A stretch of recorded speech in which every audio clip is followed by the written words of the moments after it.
ব্রাহ্মণবাড়িয়ার নাসিরনগরে একটি লাশবাহী অ্যাম্বুলেন্সে ডাকাতির ঘটনা ঘটেছে।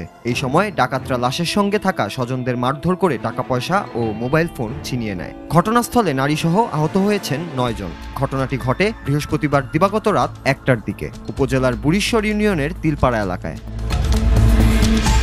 ভুক্তভোগীদের অভিযোগ, ডাকাত দল অ্যাম্বুলেন্সের গতিরোধ করে গাড়ি ভাঙচুর করে এমনকি লাশের উপরও হামলা চালায়। মৃত সেই ব্যক্তির নাম ছদবর আলী, বয়স 70-এর কোঠায়। তিনি ক্যান্সারে আক্রান্ত হয়ে চিকিৎসাধীন অবস্থায় ঢাকার আহসানিয়া ক্যান্সার হাসপাতালে মারা যান। পরে তার মরদেহ অ্যাম্বুলেন্সে করে গ্রামের বাড়ি পূর্বভাগের উদ্দেশ্যে আনা হচ্ছিল। স্বজনরা জানান, তিলপাড়ায় পৌঁছালে 10 থেকে 12 জনের একটি সশস্ত্র ডাকাত দল সড়কে গাছ ফেলে অ্যাম্বুলেন্স থামিয়ে দেয়। এরপর তারা লাশের সঙ্গে থাকা পরিবারের সদস্যদের উপর হামলা চালায়। মারধরের পাশাপাশি প্রায় অর্ধলক্ষাধিক টাকা এবং 10টি মোবাইল ফোন নিয়ে যায় ডাকাত দল।